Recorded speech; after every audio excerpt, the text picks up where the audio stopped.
الحمد لله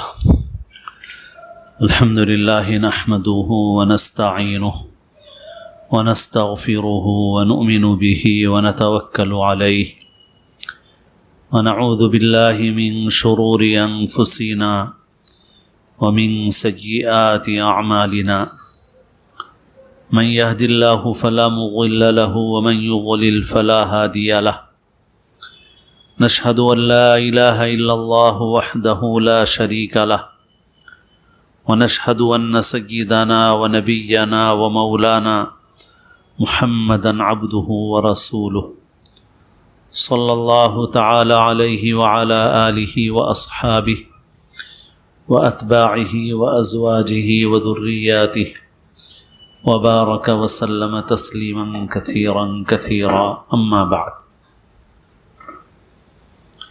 عزیز طالبات،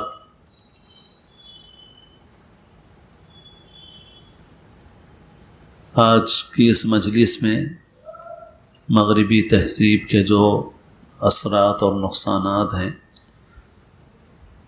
ان کے سلسلے میں بات عرض کرنا ہے۔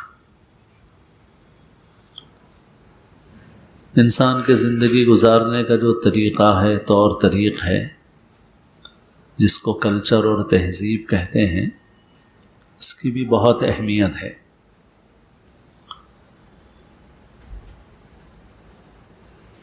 اور اس کا اثر انسان کی زندگی کے اوپر ہوتا ہے، اور اسی طرح کلچر اور تہذیب کا تعلق زبان سے بھی ہوتا ہے۔ ہر زبان کے ساتھ ایک کلچر اور تہذیب جڑی ہوئی ہوتی ہے۔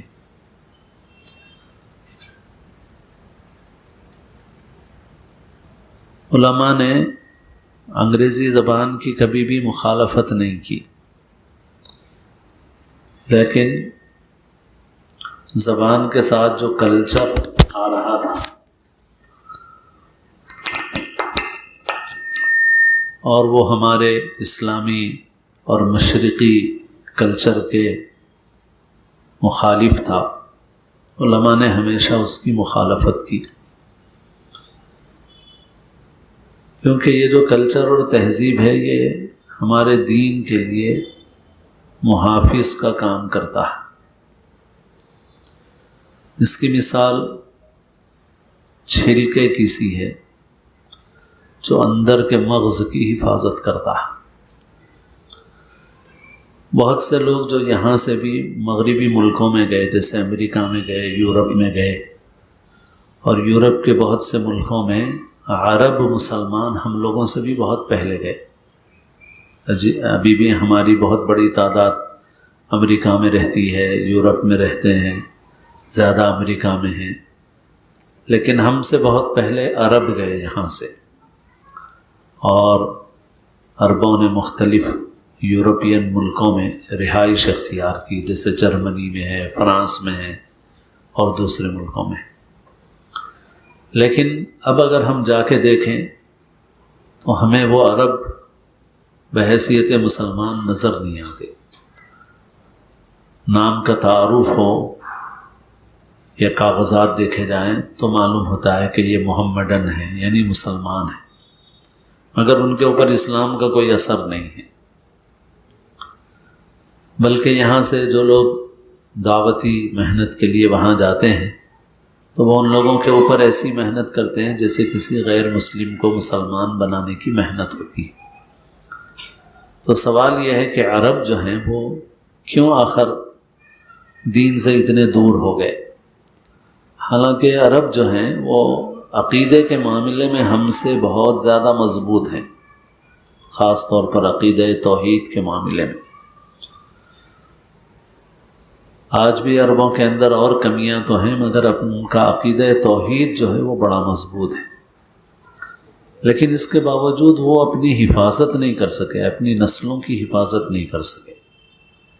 وجہ اس کی یہ ہوئی کہ ان لوگوں نے یہ جو کلچر ہے اور جو تہذیب ہے اور زندگی گزارنے کے جو ظاہری طور طریقے ہیں، ان کو انہوں نے زیادہ اہمیت نہیں دی۔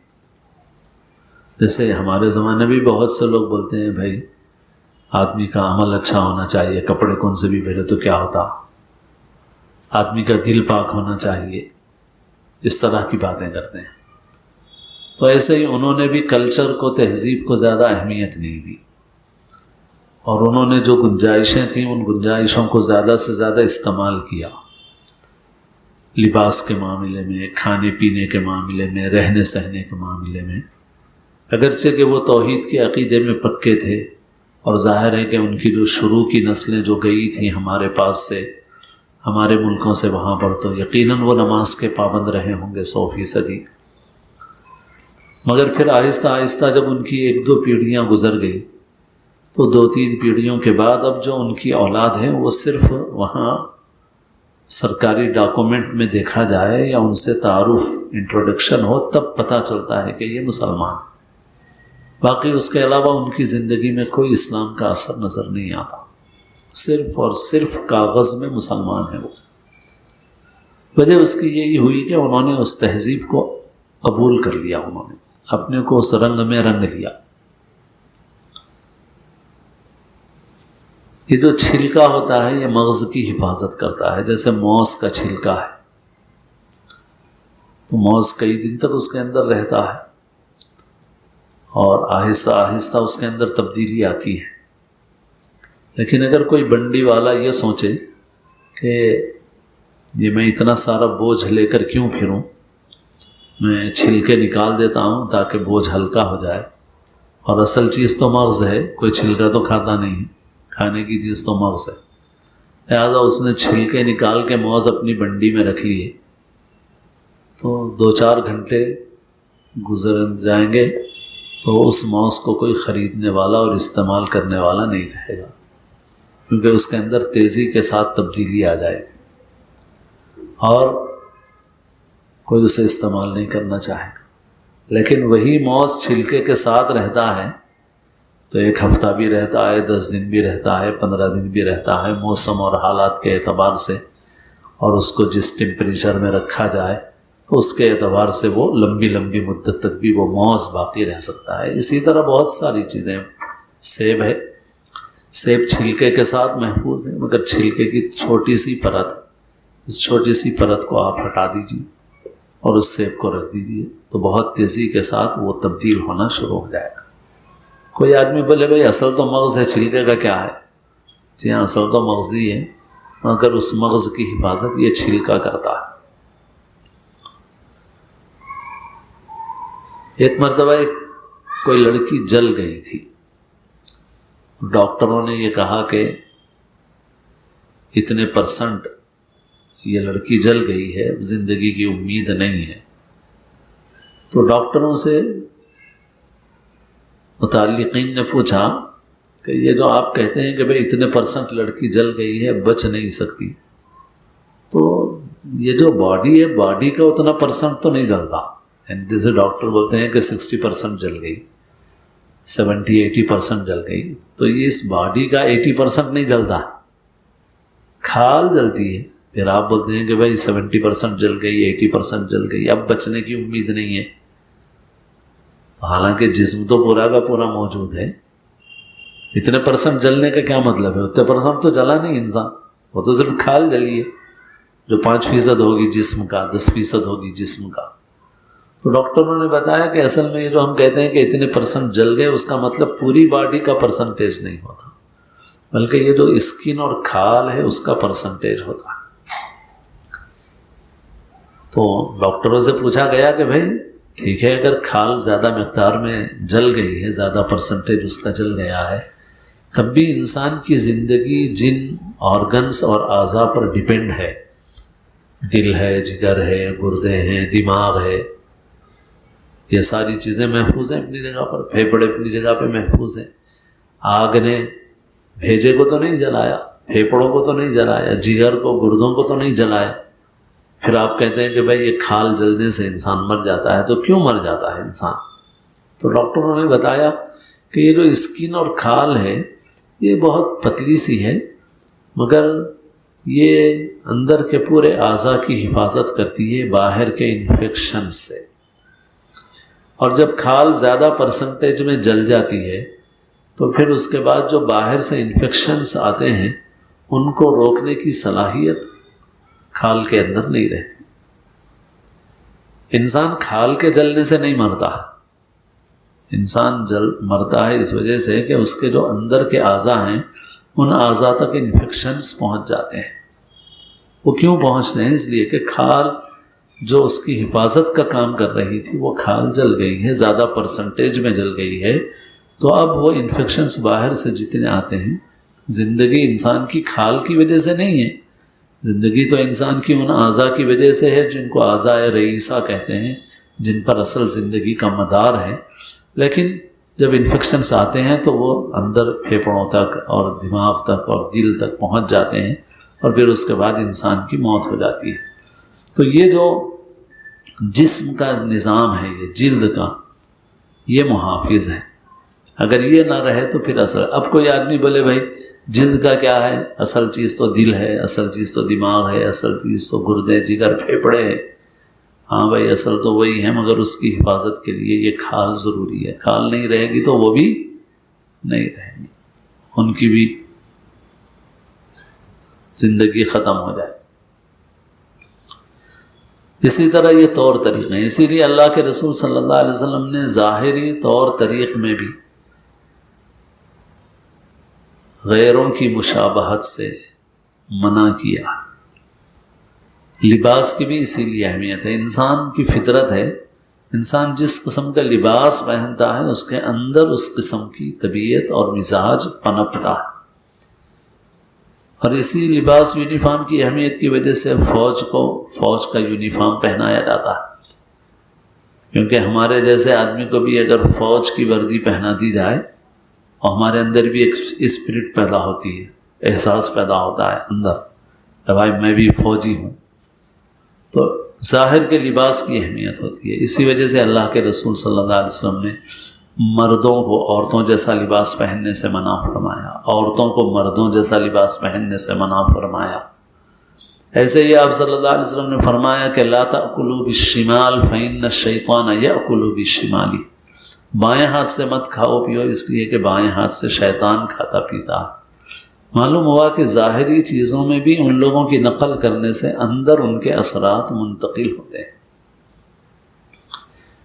اسی وجہ سے ہر ایک کے لیے ضروری ہے کہ وہ اپنی تہذیب کی حفاظت کرے۔ ہماری جو مشرقی تہذیب ہے یہ اسلامی احکام سے قریب ہے، اور جو مغربی تہذیب ہے اس کا مزاج بالکل دوسرا ہے۔ تو اپنی اسلامی اور مشرقی تہذیب کی پوری حفاظت کرنا ہے، اور جو مغرب سے تہذیب اس زمانے میں آ رہی ہے اس کے نقصانات کو محسوس کرنا ہے۔ اس وقت مغرب سے جو تہذیب آ رہی ہے وہ بنیادی طور پر وہ خدا بیزار تہذیب ہے۔ سب سے بنیادی چیز جو ہے وہ یہ ہے کہ ہم جس مذہب اور تہذیب کے علم بردار ہیں اس کے اندر جو چیز کار فرما ہے وہ اللہ پر ایمان ہے، پیغمبروں پر ایمان ہے، آخرت پر ایمان ہے۔ لیکن مغرب کے جو عیسائی ہیں ان عیسائیوں نے بھی اپنے مذہب کو اپنی زندگی سے خارج کر دیا۔ وہاں ایک بہت بڑی تعداد تو ایسی ہے جو اپنے کو صرف کاغذ میں عیسائی لکھاتے ہیں مگر اندر سے وہ عیسائی نہیں ہیں، بہت بڑی تعداد۔ ان کا نہ اللہ پہ ایمان ہے نہ حضرت عیسیٰ پہ ایمان ہے۔ اور جو لوگ ایسے ہیں کہ جو چرچ کو جاتے ہیں، مذہبی کاموں میں حصہ لیتے ہیں، تو انہوں نے بھی اپنی عام زندگی سے مذہب کو خارج کر دیا ہے۔ انہوں نے یہ کہا کہ ہمارا جو مذہب ہے وہ صرف عبادت گاہ تک محدود ہے، باقی اپنی عام زندگی میں ہم آزاد ہیں، مذہب کی تعلیمات کے مطابق زندگی گزارنا ہمارے لیے ضروری نہیں ہے۔ اور اصل میں یہ جو اس وقت سائنسی اور مادی ترقی ہے جس میں یورپ آگے بڑھا ہوا ہے، یہ مادی ترقی بھی وہ نہیں کر سکتے تھے اگر وہ عیسائیت کی مذہبی تعلیمات پر جمے رہتے، کیونکہ عیسائیت کی جو مذہبی تعلیمات تھیں وہ تعلیمات ایسی تھیں کہ ان پر عمل کرتے ہوئے سائنس سیکھنا ممکن نہیں تھا، سائنس کا علم حاصل کرنا ممکن نہیں تھا، اور وہاں بہت بڑا جرم تھا۔ تو ایک عرصے تک مسلمان جو ہے وہ اپنی تہذیب میں، کلچر میں، اپنی تمدنی ترقی میں مسلمان بہت آگے رہے۔ جب اسپین میں مسلمانوں کی حکومت تھی، اندلس میں، اور اس زمانے میں عیسائیوں کے نزدیک تعلیم کے معاملے میں بہت پچھڑا پن تھا، اور وجہ اس کی یہی تھی کہ عیسائیوں کا جو مذہبی طبقہ ہے وہ سائنس سیکھنے کی اجازت نہیں دیتا تھا۔ ان کے نزدیک سائنس کی تعلیم حاصل کرنا ایسا جرم تھا کہ بسا اوقات سولی پر لٹکا دیا جاتا تھا۔ تو پھر عیسائیوں میں ایک انقلاب آیا، اور عیسائیوں نے یہ کہا کہ ہمارا مذہب ہماری عبادت گاہ تک محدود ہے، اور ہماری عام زندگی میں مذہب کا کوئی دخل نہیں ہے، عام زندگی ہم اپنی مرضی کے مطابق گزاریں گے۔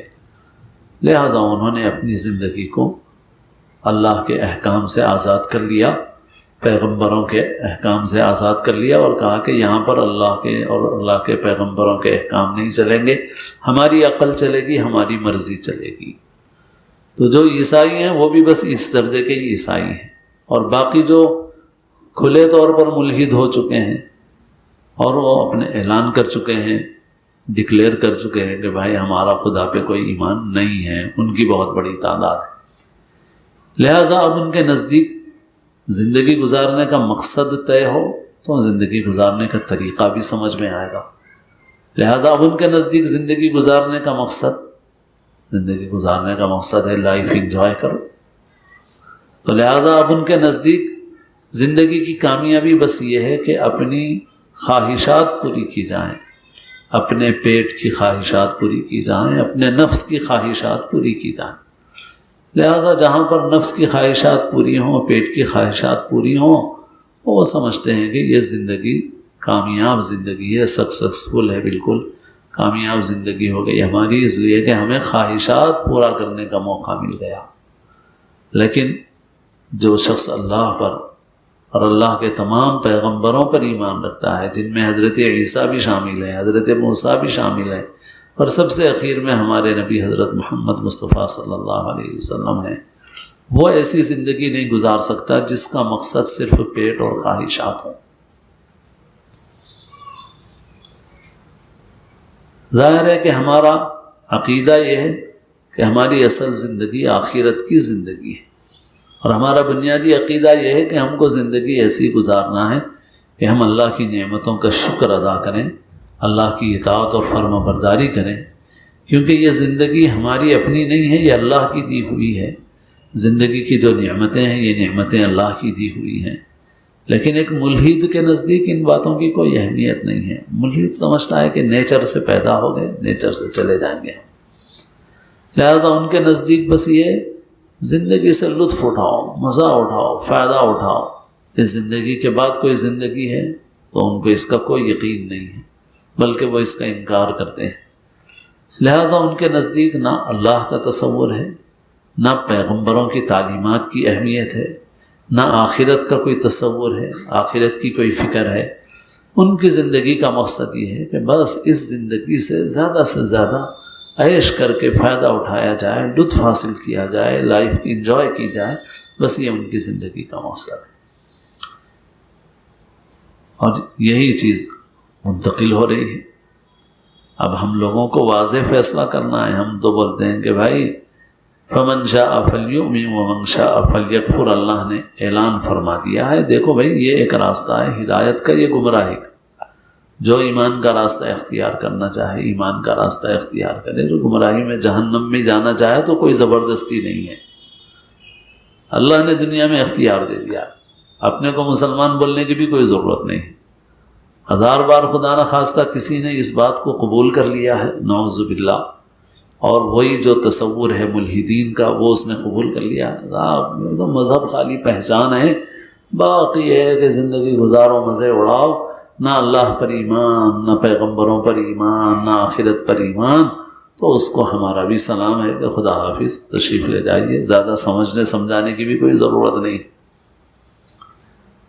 اور لا اکراہ فی الدین، دین میں کوئی زبردستی نہیں ہے، جاؤ خدا حافظ، باقی نتیجہ انجام سامنے آ جائے گا، اللہ تعالیٰ نے اختیار دے دیا گا۔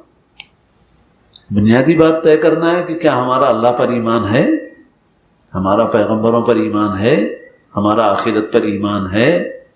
اگر ہم اللہ پر ایمان رکھتے ہیں، ہمارا پیغمبروں پر ایمان ہے، حضرت موسیٰ، حضرت عیسیٰ اور ہمارے نبی حضرت محمد صلی اللہ علیہ وسلم اور تمام پیغمبروں پر ایمان ہے، اگر ہم یہ عقیدہ رکھتے ہیں کہ اس زندگی کے بعد ایک زندگی ہے جو اصل زندگی ہے، تو پھر ہمارا راستہ الگ ہے۔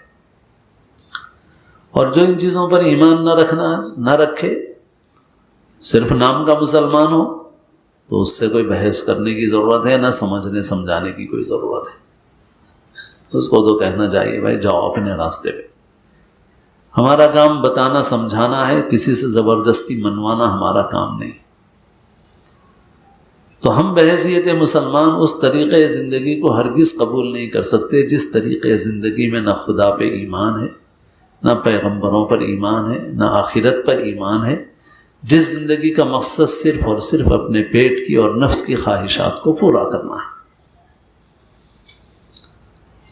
ہمارا جو طریقہ زندگی ہوگا وہ ہمارے ان عقائد سے مربوط ہوگا، اللہ پر ایمان، آخرت پر ایمان، پیغمبروں کی تعلیمات پر یقین و اطمینان کہ انہوں نے زندگی گزارنے کا جو طریقہ ہم کو بتایا ہے وہی طریقہ سب سے بہترین طریقہ ہے۔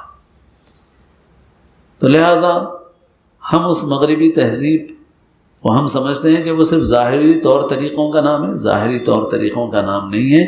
آج اس زمانے میں جو مغربی تہذیب آ رہی ہے اس مغربی تہذیب کی بنیاد خدا بیزاری کے اوپر ہے، اس مغربی تہذیب کی بنیاد صرف نفس کی خواہشات کی تکمیل پر ہے۔ ان کے نزدیک معراج سب سے یہ ہے کہ انسان اپنے نفس کی خواہشات کو زیادہ سے زیادہ پورا کر لے، بس خدا۔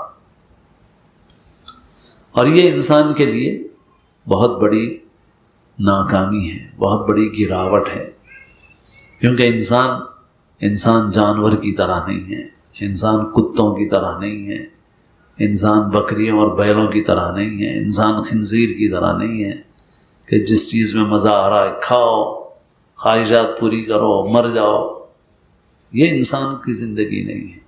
انسان کو اللہ تعالیٰ نے اشرف المخلوقات بنایا، انسان اس دنیا کے اندر آیا ہے اللہ کی معرفت حاصل کرنے کے لیے، آخرت کی تیاری کرنے کے لیے۔ ان لوگوں نے تو انسان کو دوسرے جانوروں کے برابر کر دیا، جانور کی زندگی بھی وہی ہے، انسان کی زندگی بھی وہی ہے، مزے کرو، کھاؤ پیو، خواہشات پوری کرو، مر جاؤ، ختم۔ تو بھائی ہم تو ایسے نہیں ہیں، ہم الحمدللہ مسلمان ہیں، ہمارا اللہ پر ایمان ہے، ہم انسان ہیں جس کو اللہ نے اشرف المخلوق بنایا، لہذا ہمارا زندگی گزارنے کا طریقہ وہ اعلیٰ مقاصد کے ساتھ جڑا ہوا ہے، ان چھوٹی سی معمولی سی چیزوں کے اوپر اپنی زندگی لگانا نہیں۔ جب سے یہ مغربی تہذیب کے اثرات دوسرے علاقوں میں داخل ہوئے ہیں تو یہ جو انسانی اخلاق تھے، اقدار تھے، ان سب پر پانی پھر رہا اور انسان جانوروں جیسی زندگی گزار رہا۔ اب اس وقت ہم جن حالات سے دوچار ہیں اس میں مغربی تہذیب کا ایک بہت بڑا نقصان، بس اس کو اس وقت ذکر کیا جا رہا۔ دنیا میں جتنے جاندار جیتے ہیں، کتے ہیں، بلیاں ہیں، پرندے ہیں، کبوتر ہیں، چڑیاں ہیں، بھائی ہر ایک جو ہے اپنی اپنی زندگی گزارتا ہے۔ مرغی بھی اپنے بچوں کو کچھ دن پالتی ہے، پھر اس کے بعد چھوڑ دیتی ہے، پھر ہر ایک اپنی اپنی زندگی گزارتا ہے۔ مگر انسان جس کو اللہ نے اشرف المخلوقات بنایا، انسان ایک اجتماعی زندگی گزارتا ہے۔ اس میں رشتوں کی قدر و قیمت ہے، رشتوں کی اہمیت ہے، تعلقات کے اندر اصول اور ضابطے ہیں، اس کے اندر اخلاقی پاکیزگی ہے۔ ایسا نہیں کہ آزاد ہے، کتوں کی طرح آزاد ہے، خنزیر کی طرح آزاد ہے، بیلوں کی طرح، بھینسوں کی طرح، کھلگوں کی طرح آزاد ہے، ایسا تو نہیں۔ انسان ہے، انسان کی طرح زندگی گزارنا ہے۔ لیکن آج کی اس مغربی تہذیب نے انسان کو ان جانوروں کی طرح کر دیا، بس خدا۔ جو فیملی سسٹم ہے اس کی تباہی اور بربادی اس مغربی تہذیب کا سب سے بدترین نقصان ہے۔ خاندانی نظام درہم برہم ہو گیا، انسان جانوروں کی طرح زندگی گزارنے کی طرف آ گیا۔ چنانچہ بہت سے مغربی ملکوں میں ہر ایک کو وظیفہ مل جاتا ہے، ہر ایک اپنی اپنی زندگی گزارتا ہے۔ بچی بھی بڑی ہوتی ہے تو ماں باپ بھی بچی سے اپنا ہاتھ اٹھا لیتے ہیں، نوجوان بچی سے، جاؤ اپنی زندگی گزارو۔ ماں باپ بوڑھے ہوتے ہیں تو اولاد ماں باپ کو ان کے حال پر چھوڑ دیتی ہے، کبھی اولڈ ایج ہوم کے حوالے کر دیتی ہے۔ ماں باپ کی موت بھی ہو جائے تو وہاں بہت سارے لوگوں کا ابھی بھی حال ایسا ہے کہ وہ اس کو اگر فون آ جائے کہ باپ کا انتقال ہو گیا، ماں کا انتقال ہو گیا، تو وہ بولے گا کہ میں ہفتے بھر بیزی ہوں، آپ اس کو جو فریزر باکس ہوتا ہے جو اس کے اندر رکھے ہوئے رہیے، اور میں بل کا پیمنٹ کر دوں گا، فلاں فلاں چیز کا انتظام کر دو، ہفتہ اتوار کو جائے گا، تھوڑی دیر رسمی طور پہ شرکت کر کے آ جائے گا۔ گیا بھی تو بہت بڑا کام ہے، نہیں گیا بھی تو کوئی پرواہ کی بات نہیں ہے، بل پیمنٹ کر دو اور آخری جو کام ہے ان کا انجام دے دو۔ یہ صورتحال ہے۔ طلاق کا تناسب اتنا بڑا ہوا ہے حد سے زیادہ کہ کچھ پوچھئے مت۔ انسان کو اللہ نے اس دنیا کے اندر جو زندگی دی ہے، ہمارے نبی صلی اللہ علیہ وسلم نے فرمایا الدنیا متاع وخیر متاع الدنیا المرأة الصالحہ۔ دنیا متاع کے کیا معنی ہوتے ہیں؟ متاع وہ چیز جس سے فائدہ اٹھایا جائے۔ تو دنیا میں انسان بہت ساری چیزوں سے فائدہ اٹھاتا ہے، لیکن جیسے انسان مال ہے اس کے پاس تو کھانے کی چیزوں سے فائدہ اٹھا رہا ہے، مکان ہے، باغ ہے، کھیتیاں ہیں، جانور اور مویشی ہیں، انسان سب سے لطف اٹھا رہا ہے، فائدہ اٹھا رہا ہے۔ آپ صلی اللہ علیہ وسلم نے فرمایا کہ انسان دنیا میں جن چیزوں سے فائدہ اٹھاتا ہے ان میں سب سے بہترین چیز نیک بیوی ہے، نیک شریک زندگی ہے، المرأة الصالحہ۔ اے سی سے، پنکھے سے، کولر سے انسان کے جسم کو ٹھنڈک پہنچ سکتی ہے، مگر انسان کو ایک انسان ہونے کی حیثیت سے جو سکون اس کو گھریلو زندگی میں حاصل ہوتا ہے وہ کہیں اور حاصل نہیں ہو سکتا۔ جو سکون ان رشتوں کے تقدس میں ہے، ماں باپ کے رشتے میں اور اولاد کے رشتے میں، میاں بیوی کے رشتے میں، اور اس کے علاوہ بھی ہم جو زندگی گزارتے ہیں ان میں ہمارے رشتوں کے تعلقات ایسے ہوتے ہیں کہ وہ رشتے ہمارے لیے ایک مضبوط سہارا ہوتے ہیں اور سکون اور تسلی کا سامان ہوتے ہیں۔ لیکن مغربی تہذیب اب ایسی ہو گئی ہے اور اس کے اثرات جہاں پڑ رہے ہیں وہاں پر بھی یہی نتیجے ظاہر ہو رہے ہیں کہ انسان اس سکون سے محروم ہوتا جا رہا ہے۔ کلبوں میں جائے گا، شراب پیے گا، گانا بجانا دیکھے گا، مگر بیوی کا جو سکون ہے وہ حاصل نہیں ہے۔ ایک صاحب نے جو امریکہ میں رہتے ہیں بتایا کہ ایک بہت بڑے ڈاکٹر نے دعوت دی اور اس نے اپنے گھر پہ بلایا، تو اس کا گھر کیا تھا؟ گویا فارم ہاؤس تھا، اور اس میں بھی طرح طرح کے جانور رکھے ہوئے تھے، پرندے رکھے ہوئے تھے، گویا ایک چھوٹا موٹا زو بھی تھا، اور ہر قسم کی سہولتیں، کئی ایکڑوں پر پھیلا ہوا اس کا مکان۔ تو دعوت میں آنے والوں میں سے کسی نے پوچھا کہ بھائی اتنا بڑا آپ کا مکان ہے مگر آپ کی فیملی کے لوگ کہاں؟ تو اس نے کہا کہ میں نے شادی نہیں کی۔ اور یہ بھی نہیں کہ شادی نہیں کر کے کوئی بہت پاکیزہ زندگی گزاریں گے وہ، مطلب یہ ہے کہ جانوروں جیسی زندگی گزار رہے ہیں، کتوں سوروں جیسی زندگی گزار رہے ہیں۔ اپنی خواہشات پوری کر لو، بیوی کی ضرورتیں کیوں نہیں ہیں؟ اس لیے کہ قوانین ایسے بنا دیے گئے کہ اس آدمی کو یہ ڈر ہے کہ میری آدھی دولت چلی جائے گی اگر میری بیوی سے طلاق ہو گئی، لہٰذا بیوی کی ضرورت ہی کیا۔ اور یہ بات کہتے ہوئے اچھی نہیں لگتی، مگر چونکہ آپ لوگ بھی کالج وغیرہ میں پڑھنے والی ہیں اور آپ لوگوں کو صحیح شعور ملے اسی لیے بیان کیا جا رہا ہے، ورنہ عام طور پہ اس طرح کے مجمع میں یہ باتیں ذکر بھی نہیں کی جاتی ہیں کہ بھئی دیکھو، اگر کوئی لڑکا، کوئی اولاد ایسی پیدا ہو جس کا باپ معلوم نہ ہو، تو یہ انسانی تاریخ میں صرف مسلمانوں میں ہی نہیں، مسلمان ہوں، ہندو ہوں، کرسچن ہوں، کوئی بھی مذہب کے لوگ ہوں، صدیوں سے انسانی تاریخ میں سب سے زیادہ گندی اور گھناؤنی چیز یہ ہے کہ کوئی بچہ اس دنیا میں پیدا ہو اور اس بچے کا باپ معلوم نہ ہو۔ کسی آدمی کو بیماری ہو، پھوڑے ہو، خارش ہو، تو لوگ اس سے اتنا گھن نہیں کرتے۔ کسی آدمی کے اوپر میل اور گندگی چڑھی ہوئی ہو تو لوگ اس سے گھن نہیں کرتے اتنا جتنا گھن کرتے ہیں کس سے؟ اس اولاد سے جو بغیر جائز رشتے کے اس دنیا میں وجود میں آ گئی۔ اور یہ صرف مسلمانوں کا معاملہ نہیں ہے، جیسے میں نے کہا کہ کوئی بھی تہذیب ہو، ہر تہذیب میں اس کا لحاظ رکھا گیا، کیونکہ انسان جانوروں جیسی زندگی نہیں گزار سکتا۔ انسان ہے، اللہ تعالیٰ نے اس کو اشرف المخلوق بنایا ہے، فرشتوں نے سجدہ کیا ہے انسان اول کو، آدم کو، تو آدم کی اولاد کا یہ مقام ہے، جو ملائکہ کا مسجود ہے اس کی اولاد ہے انسان ان جانوروں کی لائن میں نہیں کھڑے ہو سکتے۔ مگر افسوس کہ وہ چیز جو سب سے زیادہ گندی ہے، سب سے زیادہ گھناؤنی چیز ہے، سب سے زیادہ جس پر شرم آنی چاہیے، ڈوب مرنا چاہیے، اور صرف مسلمانوں میں نہیں بلکہ ہر مذہب کے ماننے والوں میں اس کو انتہائی گندا سمجھا گیا۔ آج یورپ کا حال یہ ہے کہ یورپ کے ایک ایک بڑے بڑے شہر میں ملینوں ایسے بچے ہیں جن کے کھانے میں ان کی ماں کا نام صرف لکھا ہوا ہے، باپ کا نام لکھا ہوا نہیں، اور ایسے ایک دو نہیں ہیں، ملینوں ہیں، 10 لاکھ 20 لاکھ 40 لاکھ 50 لاکھ، اور وہاں صرف ماں کا نام لکھا ہوا ہے، باپ کا نام پوچھا نہیں جاتا۔ ہم لوگ صرف ظاہری اس کو دیکھتے ہیں کہ صاحب آزادی مل رہی ہے، کپڑے جو چاہو پہنو، جو چاہو کھاؤ، اور لطف اٹھاؤ، تفریح کرو، فائدہ اٹھاؤ۔ ہم کو سوچنا ہے کہ اللہ نے ہم کو انسان بنایا ہے، ہم جانوروں جیسے نہیں ہیں۔ خاندانی نظام بکھر گیا، طلاق کا تناسب حد سے زیادہ ہے، قوانین بنائے جاتے ہیں اس عنوان سے کہ اس میں عورتوں کے حقوق کا تحفظ ہوگا، مگر عورتوں کی بربادی ہے اس کے اندر۔ اور خود ہمارے پاس بھی جو لوگ ازدواجی زندگی میں مسائل سے دوچار ہوتے ہیں، اور شروع میں بہت جوش ہوتا ہے، ہمارے سامنے، ہم لوگوں کے سامنے ایسے مسئلے بکثرت آتے رہتے ہیں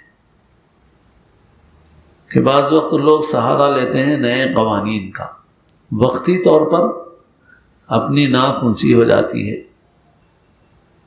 مقابل کو ہم نقصان پہنچا دیتے ہیں، لیکن یہ سب وقتی ہوتا ہے، چند مہینے گزرنے کے بعد پھر حقیقت معلوم ہو جاتی ہے، بھائی زندگی برباد ہو گئی، خاندانی زندگی برباد ہو گئی، گھر بکھر گیا۔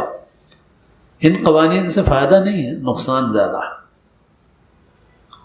گورباچوف آخری امریکی روسی صدر، سوویت یونین جو ہے وہ بکھر گیا گورباچوف کے زمانے میں۔ گورباچوف نے اپنی ایک کتاب لکھی، اس میں اصلاحات کا تذکرہ کیا کہ قوم میں اصلاحات کیسے لانی چاہیے۔ تو گورباچوف کوئی مولوی نہیں ہے، مسلمان ہے نہ مولوی ہے ہمارے جیسا، گورباچوف ایک عیسائی ہے، ایک بہت بڑی حکومت کا صدر ہے، مگر اس گورباچوف نے اپنی قوم کے لیے جو چیزیں اصلاح کرنے کی ہیں اس میں سے اس نے ایک بات یہ لکھی کہ ہمیں یہ غور کرنا ہے کہ ہم اپنی قوم کو واپس، ہم اپنی عورتوں کو واپس گھروں میں کس طرح سے لائیں، اس لیے کہ جب سے عورتیں واپس باہر گئی ہیں، کمپنیوں میں پروڈکشن بڑھ گیا ہے، مگر ہمارا فیملی سسٹم برباد ہو گیا ہے، فیملی سسٹم برباد ہو گیا۔ کون کہہ رہا ہے؟ یہ گورباچوف کا ہے۔ عورتیں باہر گئی ہیں تو کمپنیوں میں پروڈکشن بڑھ گیا، مگر ہمارا فیملی سسٹم برباد ہو گیا۔ گھر کوئی قید خانہ نہیں ہے، گھر پورے سماج کے لیے بہت ہی اہم حیثیت رکھتا ہے۔ اس کی مثال میں ٹرین سے بھی دیتا ہوں کہ ٹرین میں جو ہے پیچھے بوگیاں رہتی ہیں، اور ان بوگیوں میں جو لوگ رہتے ہیں وہ بہت کچھ سیر و تفریح کرتے ہیں، کھاتے پیتے ہیں، ادھر سے ادھر آتے جاتے ہیں، ملتے جلتے رہتے ہیں، لیکن جو ٹرین کا ڈرائیور ہوتا ہے وہ کیبن میں قید رہتا ہے، کیبن سے باہر نہیں نکل سکتا ہو۔ اب اگر ٹرین کا ڈرائیور یہ سوچے کہ سارے لوگ پیچھے پھر رہے ہیں، میں بھی باہر پھروں ذرا، اور وہ کیبن سے نکل کے پیچھے کے ڈبوں میں آ جائے، تو بتائیے کہ اس ٹرین کا انجام کیا ہوگا۔ چند سال پہلے ہماری ریاست میں ورنگل میں ایک حادثہ ہوا تھا۔ ایک ڈرائیور مسلمانی تھا، وہ اتفاق سے اس نے اپنے ساتھ کیبن میں اپنے دوست کو بٹھا لیا، باتیں بھی کرتا رہا، ٹرین چلاتا رہا۔ سگنل نظر سے چوک گیا۔ جب ورنگل کا پلیٹ فارم آیا، پلیٹ فارم پہ نظر پڑتے ہی اس کو یاد آیا کہ بھئی یہاں تو ٹرین رکتی ہے، اور اس کا مطلب یہ ہے کہ سگنل میں نے دیکھا نہیں، تو اس نے سڈن بریک لگایا، اور اس کا جو برا نتیجہ ظاہر ہونا تھا وہ ظاہر ہوا۔ انجن بھی گر گیا نیچے شہر میں آ کر کے، ڈبے بھی کئی گر گئے، 20 لوگوں کی موت ہو گئی۔ تو بہرحال میں کہتا ہوں کہ بھئی دیکھو یہ ٹرین کے ڈرائیور کے لیے جو کیبن ہے وہ قید خانہ نہیں ہے، وہ اپنے کیبن میں ہے تو پوری ٹرین محفوظ ہے، وہ اگر اپنے کیبن سے نکلا تو پوری ٹرین خطرے میں۔ ایک مسلمان شخص ایک ہوائی جہاز میں سفر کر رہا تھا، تو ہوائی جہاز میں جو انٹرنیشنل فلائٹس میں شراب وراب بھی دی جاتی ہے بعض میں، تو اس میں شراب پیش کی جا رہی تھی، تو مسلمان نے معذرت کر دی کہ میں شراب نہیں پیوں گا۔ تو ایئر ہوسٹس نے ترغیب دی، کہا کہ بہت اعلیٰ درجے کی بہت مہنگی شراب ہے، آپ تھوڑی سی نوش کر لیجیے۔ اس نے زیادہ اصرار کیا تو ان صاحب نے کہا اچھا اگر اتنی اچھی ہے تو تھوڑی پائلٹ کو بھی پلا دو۔ تو اس نے کہا سوری ہم پائلٹ کو تو نہیں پلا سکتے۔ تو اس نے کہا کہ جب اتنی اچھی چیز ہے تو پائلٹ کو کیوں نہیں پلا سکتے تم؟ ہم کو پلا سکتے ہو تو پائلٹ کو بھی پلا دو۔ اس نے کہا نہیں سر پائلٹ کو تو نہیں پلا سکتے، کیوں؟ رولس کے خلاف ہے۔ اچھا سارے لوگ پی سکتے ہیں، پائلٹ نہیں پی سکتا؟ نہیں پی سکتا۔ کیوں؟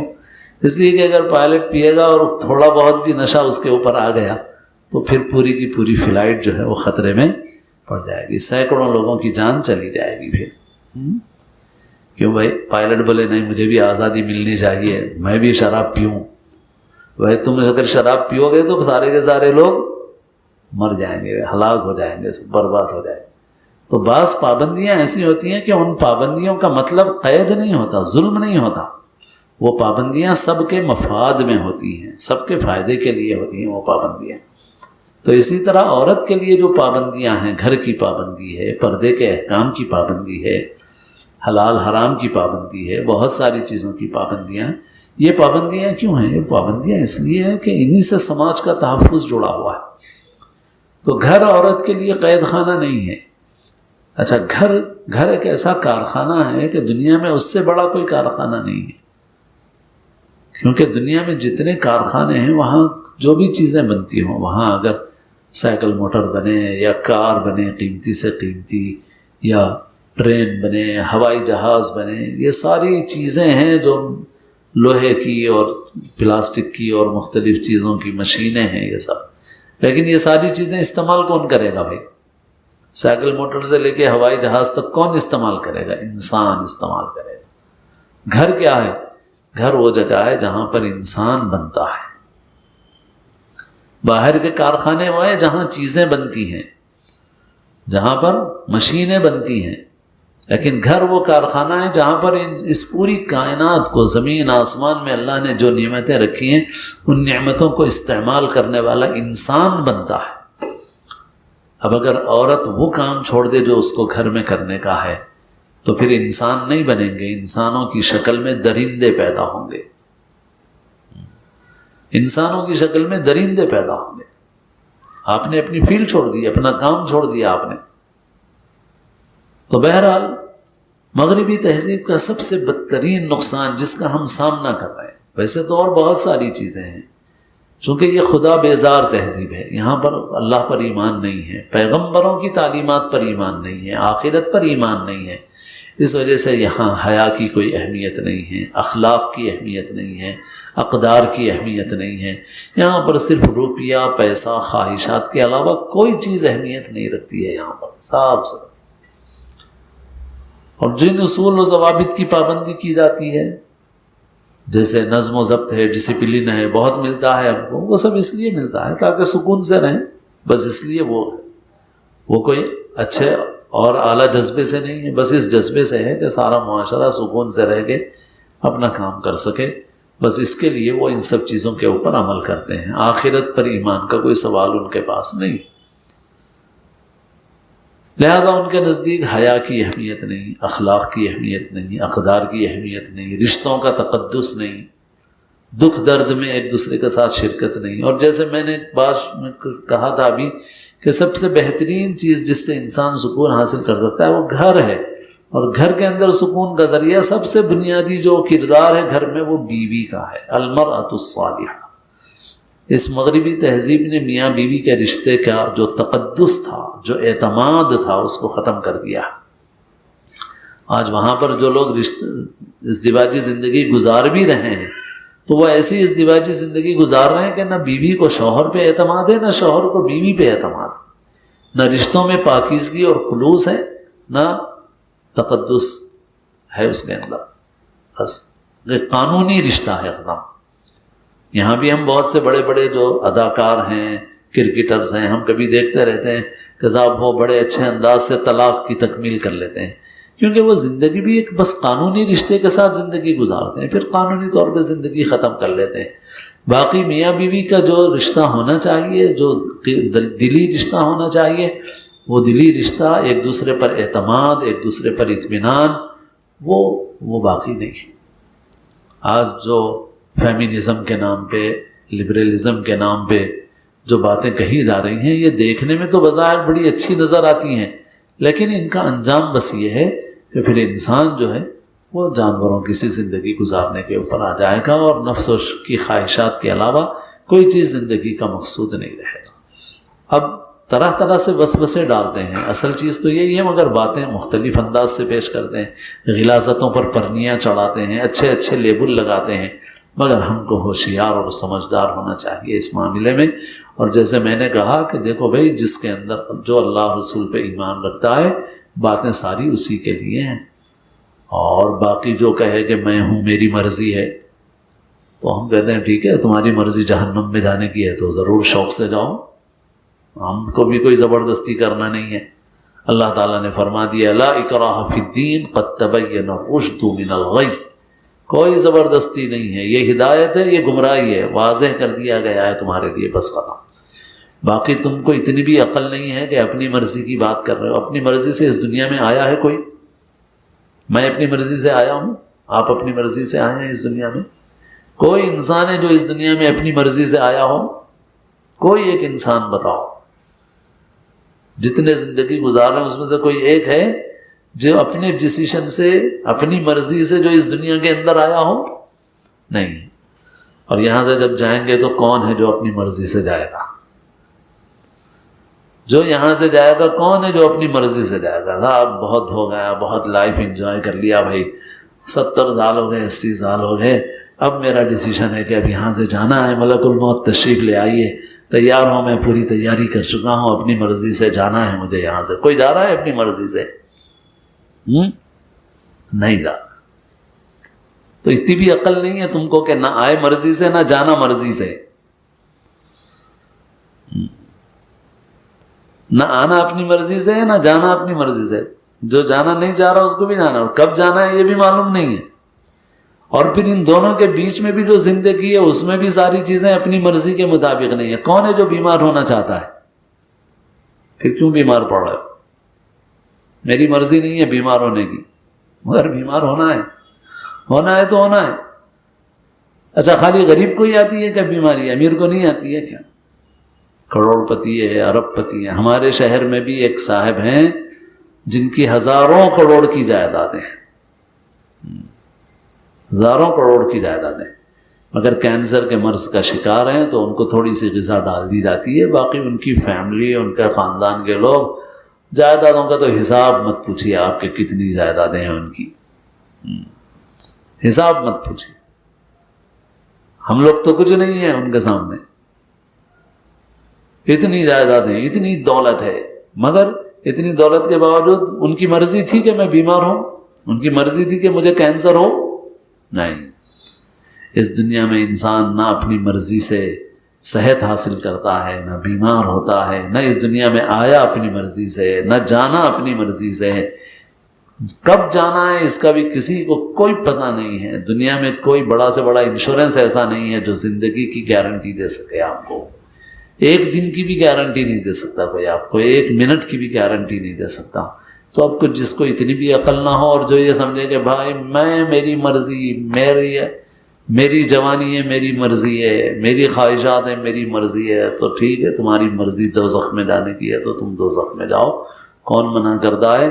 ہمارا کام بتا دینا ہے، بس ہم بتا دینا ہوگا، باقی تم کو سیدھا اگر آپ جانا ہی جانا ہے تو ٹھیک ہے، کون کیا کر سکتا ہے، بتانا ہمارا کام ہے۔ تو بہرحال یہ ہے کہ ہم اپنے کو اس بری تہذیب کے اور گندی تہذیب کے اثرات سے اپنے کو بچائیں، اور اس بے عقلی سے اپنی دنیا آخرت دونوں کو برباد نہ کریں۔ آخرت بھی برباد ہوگی اور دنیا بھی برباد ہوگی۔